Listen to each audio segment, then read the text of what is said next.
Hello students, इसके पहले के वीडियो में आप लोगों ने इसके पहले के क्लासेस में आप लोगों ने किसी स्ट्रेट वायर कंडक्टर के लिए मैग्नेटिक फील्ड का फार्मूला या मैग्नेटिक फील्ड का पैटर्न, किसी बार मैग्नेट के लिए मैग्नेटिक फील्ड का पैटर्न, सोलेनॉइड के लिए मैग्नेटिक फील्ड का पैटर्न, इन टॉपिक्स के बारे में स्टडी कर लिया है, या रिंग के लिए मैग्नेटिक फील्ड का पैटर्न। अब आज की टॉपिक में हम पढ़ेंगे force on current carrying conductor. अगर किसी वायर में करंट फ्लो कर रही हो, किसी कंडक्टर में करंट फ्लो कर रही हो और उसे मैग्नेटिक फील्ड में रख दिया जाए, तो अपने आप ही मैग्नेट के प्रभाव के नाते उस वायर पे एक फोर्स क्रिएट हो जाता है। तो force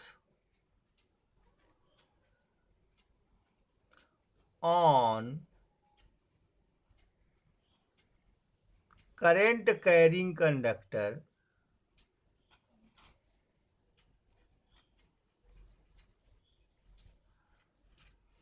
placed in magnetic field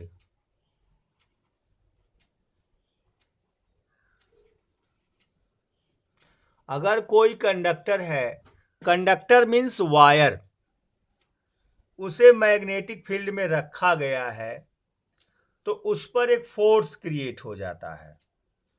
उस फोर्स की वैल्यू किस पे डिपेंड करती है, डायरेक्शन क्या होती है, सब कुछ हम पढ़ेंगे। उसका एक्सपेरिमेंटल प्रोसीजर सबसे पहले देख लीजिए आप लोग।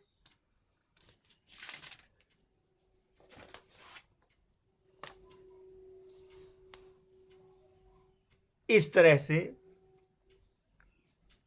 यह एक यू शेप का मैग्नेट है और यह एक स्ट्रेट वायर है जो किसी सपोर्ट से यहां फ्लेक्सिबल ज्वाइंट से लटका हुआ है। मतलब यह वायर जरूरत पड़ने पर ऐसे ऐसे दाएं बाएं हो सकता है। इस वायर के दोनों एंड को, इस वायर के एक एंड को यहां किसी पॉट में या कटोरे में रखी हुई मरकरी है। चूंकि मरकरी लिक्विड स्टेट में होती है और करंट फ्लो करती है। एक एंड को सेल के प्लस से जोड़ दिए हैं, बैटरी के प्लस से जोड़ दिए हैं, और दूसरे एंड का कनेक्शन यहां मरकरी से कर दिए हैं। अब ये जो मैग्नेट है, यू शेप का मैग्नेट, ये मैग्नेटिक फील्ड प्रोड्यूस करेगा। मैग्नेटिक फील्ड की डायरेक्शन कहां होगी? नॉर्थ पोल से साउथ पोल की ओर इधर होगी, वायर से 90 डिग्री पर। ज्यों ही स्विच को ऑन करेंगे, ज्यों ही करंट का सेटअप करेंगे, त्यों ही ये वायर अपनी जगह से ऐसे देखिए डिस्प्लेस हो गया। यहाँ डॉट डॉट डॉट लाइन से शो किया गया है, वायर अपनी जगह से डिस्प्लेस हो जाएगा, ऐसे कि जैसे किसी ने उसे पकड़ के हटा दिया हो। एक फोर्स उस पर क्रिएट हो जाएगा। ये टॉपिक है। फिगर समझ में सबको आ गया? तो अब फोर्स, और अगर करंट की डायरेक्शन को रिवर्स कर दिया जाए, यहां बैटरी का माइनस कर दिया जाए, यहां बैटरी का प्लस कर दिया जाए, तो फोर्स की डायरेक्शन भी रिवर्स हो जाएगी। वायर इस तरफ डिस्प्लेस हो जाएगा, यानी इसके अपोजिट डायरेक्शन में डिस्प्लेस हो जाएगा। पूरी बात समझ में आ गया? तो when any conductor is placed in magnetic field, a force is created and current flow through it. Topic का नाम है करंट कैरिंग कंडक्टर। कैरी माने ले जाना, ऐसा कंडक्टर जिसमें करंट फ्लो कर रहा हो। तो force on current carrying conductor, ऐसा वायर जिसमें करंट बह रहा हो, जब उसे मैग्नेटिक फील्ड में रख देंगे तुरंत ही उस पर एक फोर्स क्रिएट हो जाएगा। जनरली यूं समझ लें कि मान लीजिए ये मेरा हाथ यू शेप का मैग्नेट है, ऐसे ये यू शेप का मैग्नेट है, या ऐसे, ये नॉर्थ पोल है और ये साउथ पोल है। मैं यहां यन यस लिख देता हूं, ये नॉर्थ पोल और ये साउथ पोल। मेरे हाथ को आप एक मैग्नेट मान लीजिए। तो मैग्नेटिक फील्ड कहां लगेगी बच्चों? यहां, यहां। और एक वायर को आपने यहां रख दिया ऐसे, ये वायर है। इसके एक एंड को बैटरी के प्लस से जोड़ दीजिए, एक एंड को बैटरी के माइनस से। ज्यों ही इस वायर में करंट फ्लो कराएंगे, त्यों ही आप देखेंगे या तो ये इधर और या तो इधर डिस्प्लेस हो जाएगा, फोर्स लग जाएगा उस पर अपने आप। बात क्लियर? अब डायरेक्शन कैसे, इसकी वैल्यू क्या होगी? फोर्स की किस पे डिपेंड करता है? पहला, force F is directly proportional to I। उस कंडक्टर में जो करंट बह रहा है उसके डायरेक्ट प्रोपोर्शन में होता है। उस कंडक्टर में जो करंट फ्लो कर रहा है उसके डायरेक्ट प्रोपोर्शन में होता है फोर्स। दूसरा, F is directly proportional to B, magnetic field.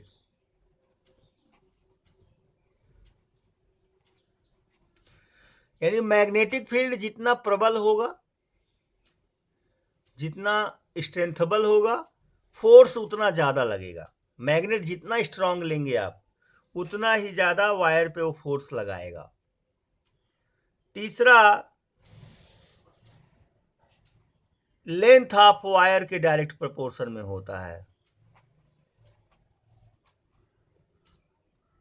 और चौथा, वायर को मैग्नेटिक फील्ड से किस एंगल पे रखे हैं, 90 डिग्री पे रखे हैं या किसी अन्य एंगल पे रखे हैं, एंगल थीटा पे भी डिपेंड करता है। F is proportional to sine theta. इन चारों को एक में मिला देंगे तो F is proportional to I B L sine theta. और प्रोपोर्शनलिटी की साइन को रिमूव करेंगे तो F equal to K I B L sine theta. अगर यूनिट्स को SI यूनिट में चुना जाए, MKS यूनिट में चुना जाए, इंटरनेशनल यूनिट में चुना जाए, किसकी? I की, B की, L की, तो K की वैल्यू 1 होती है। तो F equal to I B L sine theta. ये फोर्स की वैल्यू हो जाएगी। किस पर फोर्स की वैल्यू? वायर पे लगने वाले फोर्स की। अब फोर्स की डायरेक्शन कैसे फाइंड करते हैं? फोर्स की डायरेक्शन को फाइंड करने के लिए फ्लेमिंग के लेफ्ट हैंड रूल का प्रयोग करते हैं। लेफ्ट हैंड रूल क्या कहता है, एक बार फिर से देखेंगे आप लोग कि अकॉर्डिंग टू दिस रूल, या फ्लेमिंग लेफ्ट हैंड लॉ या रूल, ये देखिए लेफ्ट हैंड है। अगर हम अपने बाएं हाथ की, लेफ्ट हैंड की 3 फिंगर्स कौन कौन सी हैं? 4 फिंगर, मिडिल फिंगर और थंब को इस प्रकार से फैलाएं कि ये एक दूसरे से परपेंडिकुलर हों। तो अगर 4 फिंगर मैग्नेटिक फील्ड की डायरेक्शन को शो करे, किसकी डायरेक्शन को स्टूडेंट्स? मैग्नेटिक फील्ड के। मिडिल फिंगर करंट की डायरेक्शन को शो करे, तो लगने वाला फोर्स थंब के डायरेक्शन में होगा। अभी आपको मैंने समझाया कि मैग्नेटिक फील्ड यहां लगा है, यानी यू शेप का मैग्नेट आपका ऐसे है, ऐसे। यहां नॉर्थ पोल है, यहां साउथ पोल है, तो मैग्नेटिक फील्ड यहां लग गया। ये मैग्नेटिक फील्ड का डायरेक्शन हो गया। वायर आपने कैसे रखा? इस प्रकार से रखा, इस प्रकार से, इस डायरेक्शन में। और करंट यहां से यहां आ रही है, यानी ये प्लस पे है, ये माइनस पे है, तो फोर्स अपवर्ड लगना चाहिए, यहां लगेगा। बात क्लियर हो गई आप लोगों को? तो फ्लेमिंग डायरेक्शन कैसे फाइंड करेंगे? बाई फ्लेमिंग्स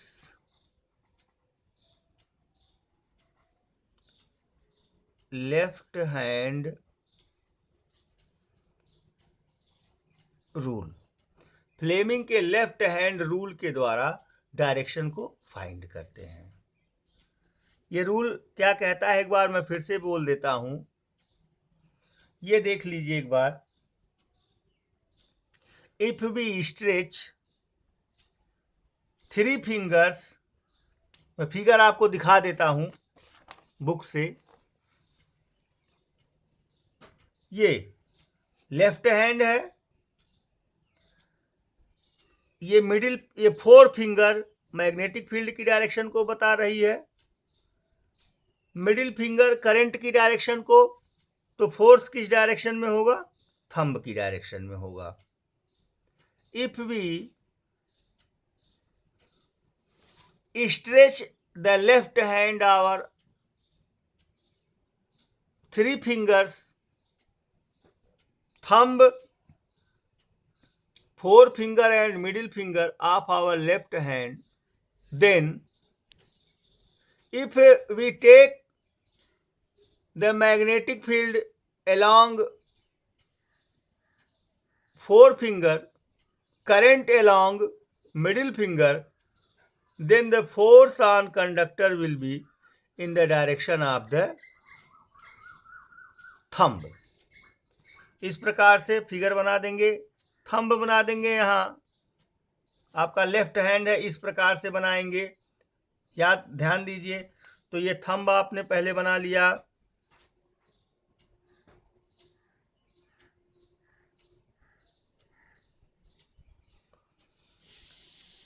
फिर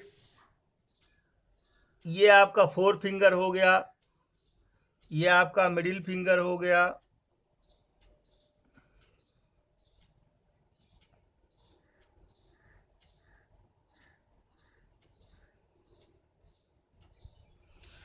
रेस्ट 2 फिंगर्स यहाँ हो गई आपकी।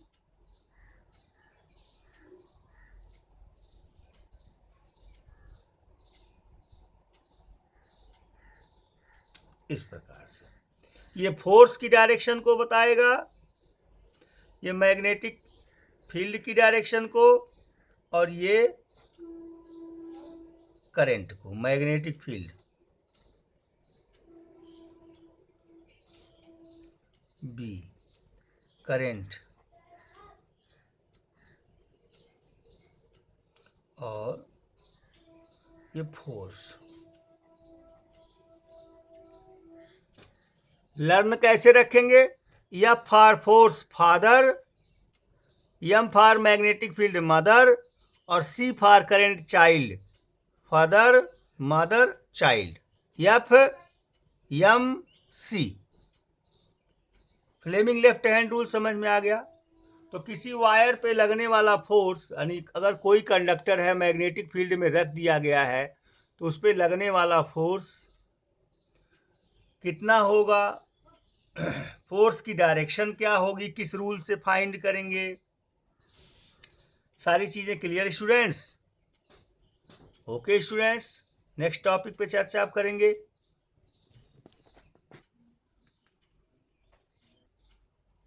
स्टूडेंट्स, अब जो टॉपिक हम पढ़ेंगे, अभी हमने पढ़ा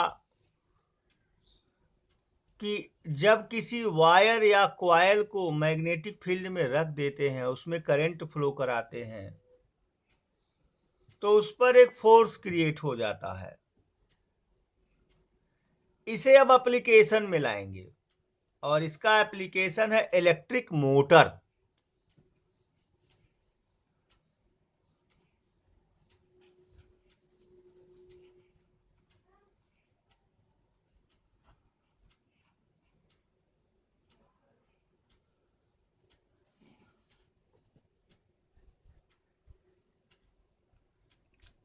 आप लोगों के घरों में इलेक्ट्रिसिटी से चलने वाले तमाम डिवाइसेस हैं, जैसे वाटर पंप, उसमें मोटर लगा होता है, यानी जिसमें कोई गोल गोल चीज सर्कुलेट हो रही हो, सर्कुलर पाथ पे कोई चीज सर्कुलेट हो रही हो, चल रही हो, सब मोटर से ही चलाए जाते हैं। जैसे मिक्सर और ग्राइंडर, मिक्सर आपके घर में होगा, उसमें मोटर लगा होता है और उसे टर्न करता है, कोई चीज पिस जाती है। ग्राइंडर है, पीस देता है। जूसर है, जूस निकालता है। इसके अलावा वॉशिंग मशीन में मोटर चलता है, जिससे उसके अंदर ब्लेड्स घूमते हैं और कपड़ों की सफाई होती है।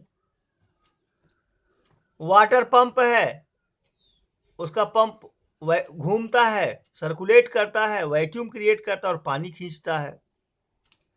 इस तरह से इलेक्ट्रिक मोटर जो है वह बहुतायत उपयोग में आपके साथ है। अब इसका प्रिंसिपल क्या है? Electric motor converts electrical energy into mechanical energy, यही प्रिंसिपल है इसका। A device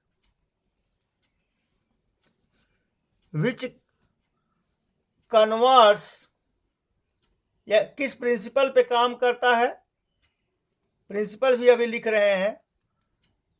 A motor, electrical motor की डेफिनेशन सुन लीजिए। ए डिवाइस, मोटर की, विच कन्वर्ट्स इलेक्ट्रिकल एनर्जी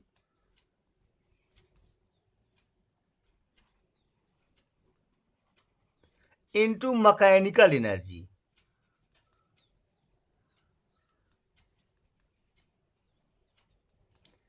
यानी इलेक्ट्रिकल एनर्जी को मैकेनिकल एनर्जी में। मोटर क्या है? Electric motor a device which converts electrical energy into mechanical energy. अब ये किस प्रिंसिपल पर काम करता है? अभी आपने देखा कि जब किसी वायर को या क्वाइल को मैग्नेटिक फील्ड में रख दिया जाए, तो वायर को रख दिया जाए तो उस पर फोर्स लगता है, और अगर किसी क्वाइल को रख दिया जाए तो। स्टूडेंट, क्वाइल या लूप क्या होता है पहले भी चर्चा किया है। कोई सीधा वायर हो, स्ट्रेट वायर, जैसे ये पेन है, इस तरह का कोई वायर है, सीधा है, और आपने इसे मोड़ के सर्कुलर शेप में दे दिया। इस तरह से कोई वायर था, आपने इसे सर्कुलरली मोड़ दिया, तो यही लूप कहलाता है। और वायर को कई फेरा आपने मोड़ दिया एक साथ, तो वही क्वाइल बन जाएगी।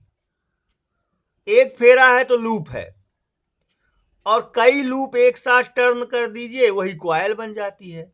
अब क्वाइल का नाम उसके टर्निंग के आधार पर लेते हैं। अगर सर्कुलर शेप में टर्न किए हैं तो सर्कुलर क्वाइल, अगर रेक्टेंगल के शेप में आपने टर्न किया है तो रेक्टेंगुलर क्वाइल। एक एंड प्लस पे रखेंगे, एक एंड कहाँ रखेंगे? माइनस पे। ऐसे इसमें दो एंड है, एक प्लस पे एक माइनस पे। तो जब किसी क्वाइल को किसी मैग्नेटिक फील्ड में रखकर, प्रिंसिपल सुनिए, जब किसी रेक्टेंगुलर क्वाइल को मैग्नेटिक फील्ड में रखकर उसमें करंट फ्लो कराते हैं, तो उसमें एक टॉर्क क्रिएट हो जाता है, जिसके नाते वह मैग्नेटिक फील्ड में रोटेट करने लगती है। टॉर्क क्रिएट होना माने, अपने से देखिए आप, यहां से करंट अगर स्टार्ट होती है, मान लो ये क्वाइल है, तो यहां करंट यहां बहेगी, अपवर्ड डायरेक्शन में करंट बह रही है, और अगले स्टेप में करंट यहां आ गई।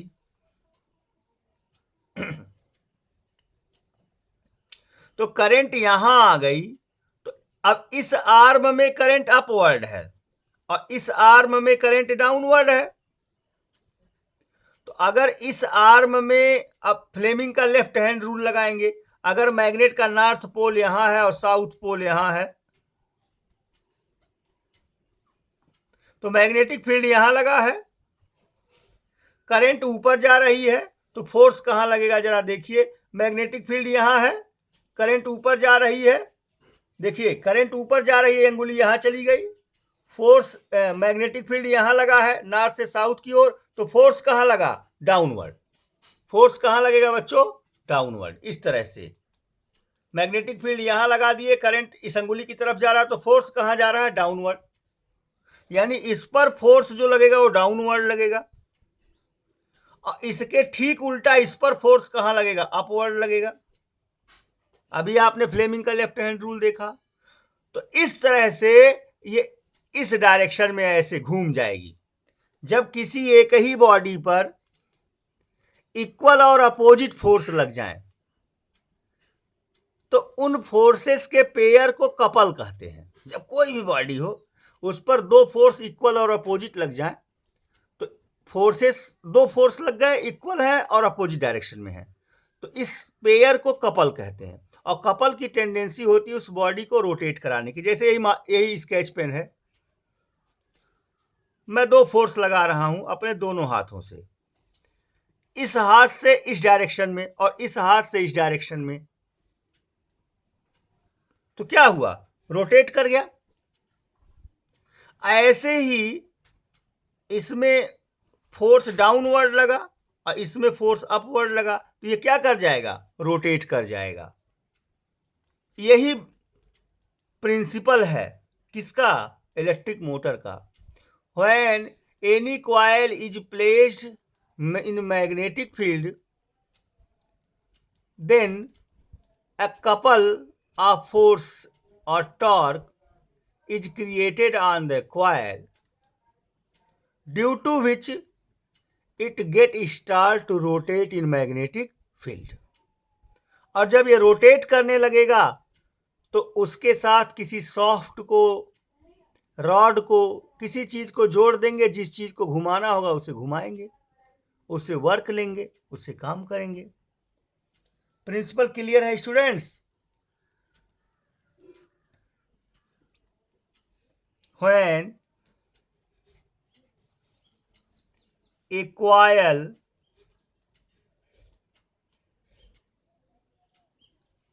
is placed in magnetic field,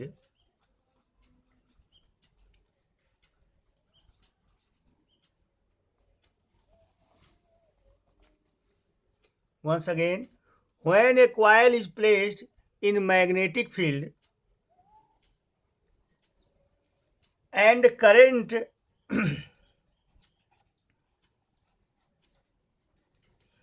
passed through it,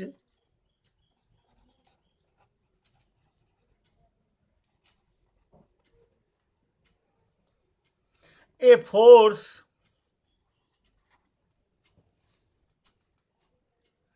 acts on the coil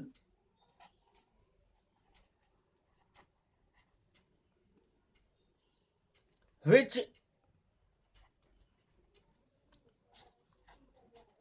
rotate it continuously.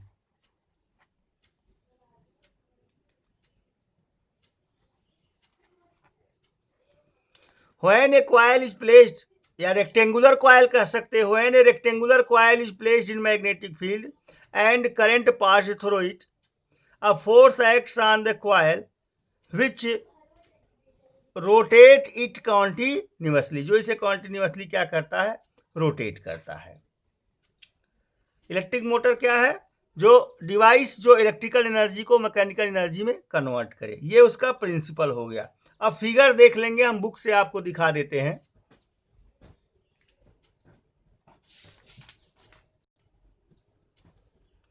अब देखिए, ये इलेक्ट्रिक मोटर का फिगर है, ये अरेंजमेंट है इसका। ये दो मैग्नेट के पोल हैं, नॉर्थ और साउथ।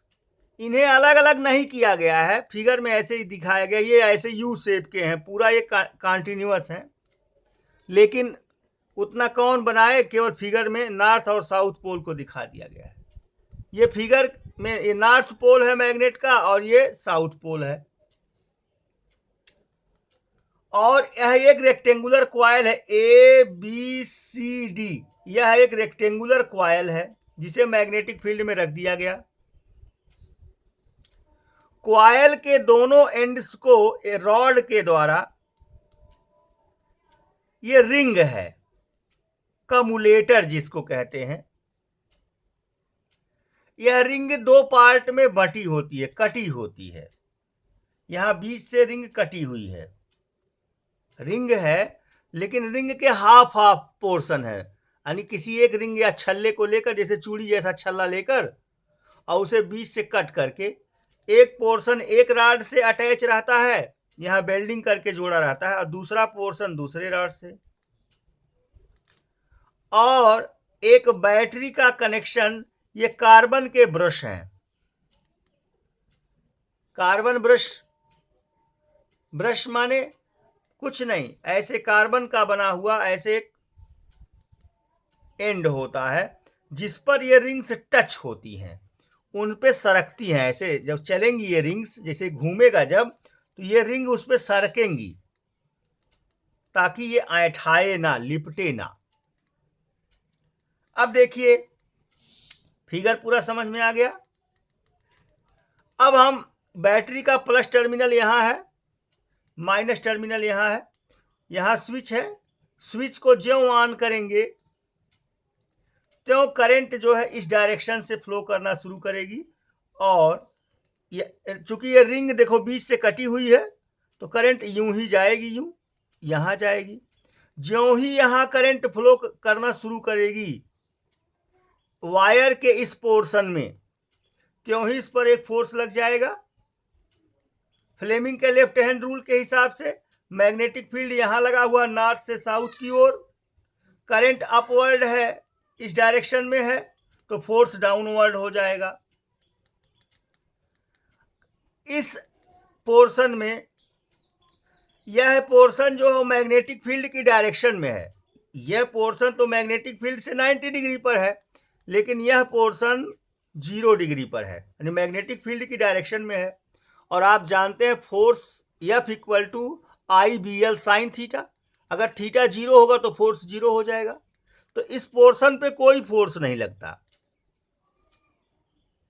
इस पोर्शन पे फोर्स लगेगा। करंट कहां है, डाउनवर्ड है, और फोर्स कहां लगेगा, अपवर्ड लग जाएगा, इस डायरेक्शन में लग जाएगा। इस प्रकार से इन दोनों पोर्शंस पर इक्वल और अपोजिट फोर्स लग गए, तो इसे एंटी क्लॉकवाइज डायरेक्शन में क्या करेंगे, इस तरह से रोटेट कराएंगे और यह रोटेट करने लगेगा। अब करंट की डायरेक्शन इसमें सेम बनी रहती है, कैसे बच्चों, जब ये घूमता है, रोटेट करता है, तो जब ये रोटेट करके, जैसे इसे कॉइल है और रोटेट करके ऐसे हुआ, ऐसे ऐसे परपेंडिकुलर, उस दशा में जो कट पार्ट है रिंग का वह ब्रश पे आ जाता है, ये जो ब्रश पे टच किया है कटिंग पार्ट आ जाता है, जिससे उसमें कोई करंट नहीं बहती, और फिर यह वायर घूम के इस वायर की जगह पे पहुंच जाता है, फिर करंट आ जाती है। तो इसका मतलब करंट की डायरेक्शन हमेशा इधर से इधर ही बनी रहती है, और यह कॉन्टिन्यूसली क्या करता रहता है, रोटेट करता रहता है। तो कम्युलेटर्स का काम क्या है, करंट को सिंगल डायरेक्शन में बनाए रखना। कार्बन ब्रशेस का काम क्या है, कार्बन ब्रशेस उसे टच किए रहते हैं, तो जिससे यहाँ जो वायर कनेक्ट रहता है वो ऐंठाता नहीं है, अदरवाइज वह भी इसके साथ घूमने लगेगा और ऐंठाएगा। पूरी बात क्लियर स्टूडेंट्स? Okay students.